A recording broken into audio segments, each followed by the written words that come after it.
Assalamualaikum warahmatullahi wabarakatuh.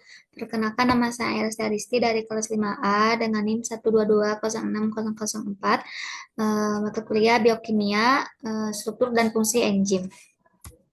Ada juga pengertian enzim, yaitu senyawa kimia berprotein yang berperan sebagai biokatalisator, di mana bio adalah makhluk hidup dan katalis adalah zat yang dapat mempercepat reaksi. Ada juga struktur enzim, yaitu enzim terdiri dari dua komponen, yaitu bagian flow atau alpha-enzim dan bukan dari bagian protein atau gugusan prostetik. Alpha-enzim ini terbentuk dari protein, serta bisa dengan mudah berubah. Perubahan ini dapat terjadi tergantung pH beserta suhu. Kedua yaitu pada gugus prostetik bisa dikatakan sebagai gugus yang sudah tidak aktif lagi. Di dalam zat ini tergantung berbagai macam unsur logam, yaitu magnesium, natrium, besi, dan mangan. Nah, akan tetapi di dalam prostetik ini terdapat juga bahan-bahan organik yang bukan termasuk protein, misalnya vitamin B. Ada juga klasifikasi enzim. Itu enzim diklasifikasikan sesuai dengan artikel yang ditetapkan oleh Nomenclature Committee di Lembaga International Union of Biochemistry pada tahun 1984. Komite tersebut mengklasifikasikan enzim ke dalam 6 kelas berdasarkan spesifitas pada reaksi yang dikatalisnya, yaitu oksidoreduktase, transferase, hidrolase, liase, isomerase, dan ligase. Ada juga sifat-sifat enzim.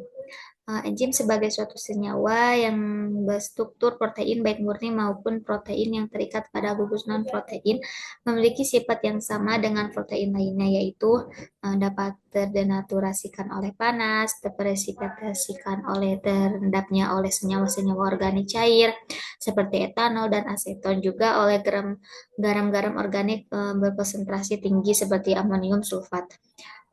Juga memiliki bobot molekul yang relatif besar sehingga tidak dapat melewati membran semi permeabel atau tidak dapat terdialisis.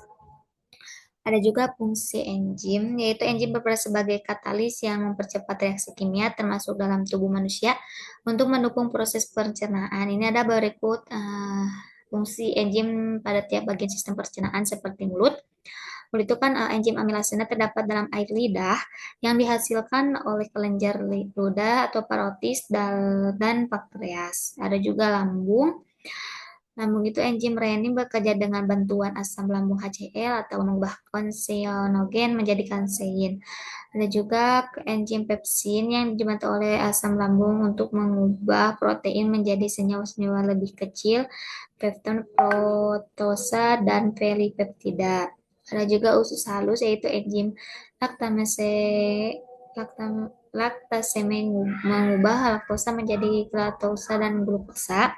Enzim maltase mengubah maltosa atau hasil kerja amilase di mulut menjadi glukosa. Enzim lipase mengubah lemak menjadi gliserol dan asam lemak. Enzim enterokinasea mengaktifkan tripsinogen menjadi tripsin. Enzim peptidase mengubah polipeptida hasil kerja tripsin menjadi pankreas menjadi asam amino yang bisa diserap tubuh. Enzim sukrase mengubah sukrosa dari buah-buahan seperti tebu menjadi fruktosa dan glukosa. Nah, juga pankreas, yaitu enzim tripsin mengubah protein menjadi polipeptida. Enzim lipase mengubah lemak menjadi asam lemak dan glycerol agar bisa dicerna. Enzim amilase mengubah amilium menjadi maltosa atau diskarida. Enzim karbohidrase mengubah amilium menjadi maltosa. Ada juga fungsi enzim, yaitu satu, tidak semua bagian enzim dapat berhubungan dengan substrat.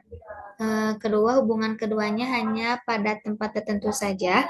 Hubungan hanya mungkin terjadi bila bagian aktif dari enzim mempunyai ruang yang tepat untuk menampung substrat. Yang keempat, kontak antara enzim dengan substrat membentuk kompleks enzim substrat menjadi kompleks aktif yang bersifat sementara dan akan terurai bila reaksi yang diinginkan telah menjadi secara sederhana dengan penguraian substrat oleh enzim. Itu bila substrat mempunyai bentuk atau komprimasi berbentuk, maka tidak dapat ditampung dalam aktivitas. Yang keenam, supaya substrat dapat mengalami perubahan oleh pengaruh enzim, maka terlebih dahulu terikat oleh enzimnya membentuk kompleks enzim. Seperti ini terikat oleh tenaga kimia dan kebetulan ruang tempat aktif enzim membentuk kompleks S. Dari sini substrat diaktifkan sebelum terjadi reaksi. Ada juga faktor yang mempengaruhi kerja enzim, itu konsentrasi enzim. Seperti katalis lainnya, kecepatan reaksi enzim tergantung pada jumlah enzim yang tersedia. Konsentrasi substrat itu, jika konsentrasi enzim tetap, maka peningkatan jumlah substrat akan meningkatkan kecepatan reaksi, tetapi hanya sampai batas tertentu. Yaitu ada yang ketiga, yaitu suhu. Pada suhu rendah, reaksi berlangsung lambat dan menjadi lebih cepat dengan kenaikan suhu. Namun karena enzim adalah protein, suhu juga yang terlalu tinggi dapat menyebabkan denaturasi, yaitu perubahan bentuk aktif enzim yang mengurangi aktivitas dan menurunkan kecepatan reaksi. Ada juga pengaruh pH.